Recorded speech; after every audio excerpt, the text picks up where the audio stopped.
Sengaja gagal bayar dengan solusi gagal bayar itu sesuatu yang sangat berbeda dan memiliki resiko yang juga berbeda. Di antara resiko yang harus kamu kenali adalah berikut ini. Assalamualaikum warahmatullahi wabarakatuh. Selamat berjumpa di channel Ilmu Official. Terima kasih yang sudah subscribe dan like, bahkan juga memberikan komentar, dukungan, support, kritikan pun gak jadi masalah. Cacian pun saya terima, apapun itu. Yang penting bantu share ini karena banyak sekali yang kemudian memberikan ulasan dengan masuk tergabung di channel Ilmu Official.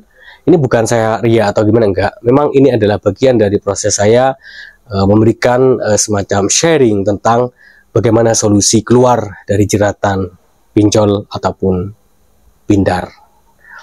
Pindar, pinjol sama saja, hanya soal nama. Baik, kita masuk kepada pertanyaan pertama saya tadi. Apa sih bedanya sengaja gagal bayar dengan solusi gagal bayar? Banyak konten kreator bicara soal kampanye gagal bayar dengan alasan-alasan yang ada. Saya anggap itu sebagai sebuah perbedaan pandangan. Tetapi saya ingin memberikan satu catatan penting ketika Anda tahu soal bedanya ini.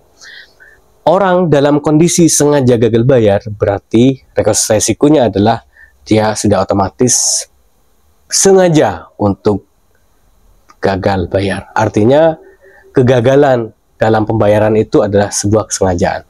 Di antara ciri-cirinya adalah saat dia melakukan pinjaman pertama, biasanya karena dia udah niat gagal bayar, maka yang dia lakukan adalah memanipulasi data. Yang kedua, tentu yang pertama adalah dia sudah punya niat buruk, dan yang kedua adalah dia akan memanipulasi data, dan ini sama saja dengan joki. Dan bahkan yang ketiga adalah dia sampai kapanpun tidak akan pernah bisa lepas dari yang namanya hutang. Beda dengan orang-orang yang memang solusi gagal bayar.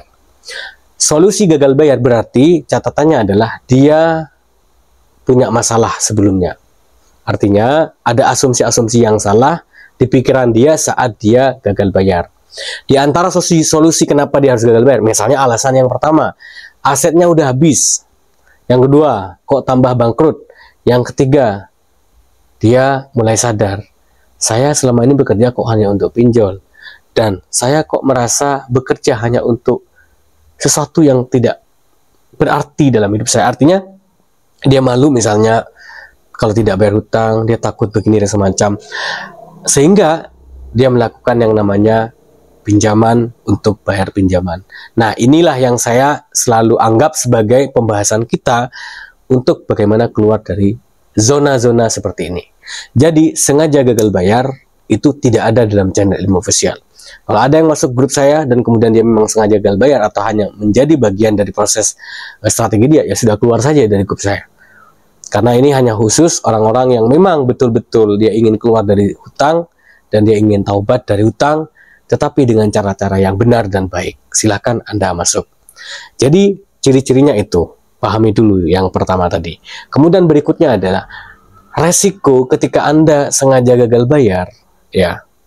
Ini mungkin boleh percaya atau tidak ya, tetapi ini prinsip bagi saya. Ketika orang punya hutang dengan sengaja tidak bayar, maka sekaya apapun dia tidak akan pernah bisa untuk bayar.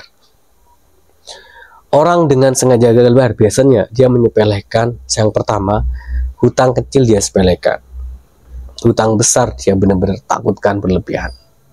Tapi orang yang dengan solusi gagal bayar adalah dia menghitung, kalau saya gagal bayar, saya akan memiliki resiko slik OJK jelek.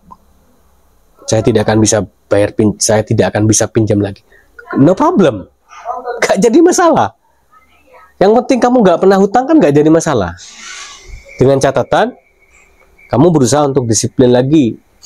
Nah, kemudian orang yang sengaja gagal bayar, orang dengan sengaja gagal bayar, resiko tadi selain dia gak bisa hutang, ya biasa hidupnya seret, hidupnya ruwet. Ya, tetapi ada sih orang sengaja gagal bayar kampanye karena mengkritik pemerintah dengan adanya sistem riba di Indonesia. Dianggap sistem riba. Jadi orang-orang nih menganggap bahwa Indonesia ini sudah riba. apalagi pinjol jelas riba, maka jangan berhubungan dengan bank. Tapi dia lupa catatan, dia lupa. Misalnya begini, uang yang beredar di Indonesia kan dari BI yang buat. Kalau itu dianggap riba, berarti uang yang kamu makan tuh jelas riba. Paham ya? Maksudnya gini, uang yang kamu makan tuh loh dari hasil riba gitu. Jadi gini loh, Indonesia ini negara demokrasi, ya, punya sistem demokrasi, punya catatan. Kalau menganggap riba dalam konvensi, silakan masuk ke bank syariah. Tapi saya nggak tahu ini kenapa ya, ada orang yang menganggap bank syariah pun yang ada di Indonesia itu juga sama riba. Nah ini saya sudah sebenarnya tidak punya kapasitas untuk bicara soal hukum ini ya, karena memang ini harus dibicarakan oleh ulama dan orang-orang yang mau berdebat soal ini. Silakan kamu datangi Dewan Syariah Indonesia, kan pasti ada itu.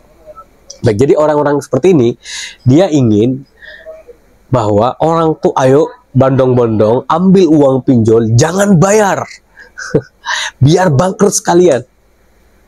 Ini cara bodoh, mohon maaf. Pinjol itu itu sudah punya strategi mitigatifnya. Artinya dia berbisnis pinjol udah ngerti kapan dia akan bangkrut atau tidak. Jadi resiko udah mereka hitung gitu loh. Gak usah kamu kampanyekan. Kalau memang waktunya dia bangkrut, bangkrut. Karena kalau kamu kampanye karena soal itu, berarti kamu melakukan tindakan kriminal juga. Kenapa? Karena ngajak orang berbuat jahat. Loh, bahaya begini loh sahabat ilmu. Ketika orang sengaja gagal bayar, misalnya nih, sampai 1 M, contoh aja nih ya, nggak mungkin kan 1 M atau 100. Terus kamu dibawa ke bidang hukum dan ketemu kalau ada melakukan manipulasi data, bisa dipenjara juga meskipun data akhirnya jadi pidana. Kenapa? Karena ngajak orang sengaja gagal bayar. Di awal udah melakukan penipuan, di awal sudah melakukan manipulasi. Beda dengan orang-orang yang solusi gagal bayar. Solusi gagal bayar itu jelas dia itu udah nggak punya apa-apa, punya tapi dia takut rugi. Misalnya dia nggak punya uang lebih, dia hanya memprioritaskan dulu keluarganya, dia mencoba untuk memprioritaskan dulu pekerjaannya, ya no problem gitu loh. Jadi bedakan antara sengaja gagal bayar dengan solusi gagal bayar. Semoga ini bermanfaat kepada kalian, dan buat kalian yang masih bingung hari ini dengan persoalan hutang, masih bingung dengan persoalan pinjol, jangan pikir sendiri, share dengan teman-temannya ya. Jangan takut, jangan panik, otomatis itu dah, karena orang panik akan melakukan keputusan yang pasti salah. Jangankan Anda, seorang hakim pun ya, ketika dia disuruh untuk mengambil keputusan, dia akan tanya kondisi psikologisnya, jiwanya stabil apa enggak, udah makan apa belum, karena itu mempengaruhi lagi sedih apa enggak. Jadi harus dalam kondisi tenang. Jadi saran saya, gagal bayar adalah solusi, dan jangan berhenti hutang lagi, jangan hutang lagi, dan kuatkanlah lagi untuk bangun pagi ya. Gak punya pekerjaan, nganggur, jalan kaki aja dulu, gerak aja dulu ya, sampai kapanpun gerak aja dulu sampai kamu benar-benar bisa lepas dari yang namanya pindar. Itu saja, terima kasih. Wallahul muwaffiq ila aqwamit thoriq. Assalamualaikum warahmatullahi wabarakatuh.